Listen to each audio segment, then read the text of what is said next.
Today is a reflection of the talented, dedicated, emerging leaders that are being honored here today.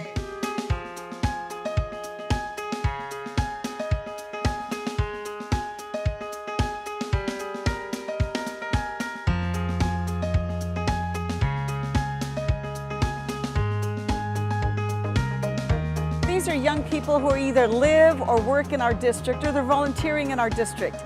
And oftentimes they're unsung heroes. People in the community need to know that we honor them because of all the great things they do in our community.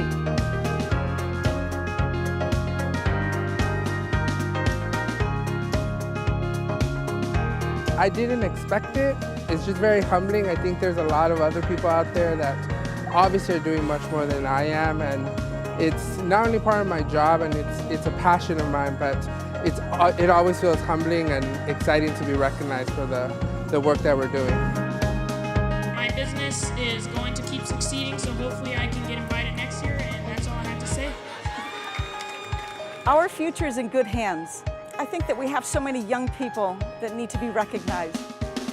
I want us all to keep thinking of those young people who are making a difference for all of the community.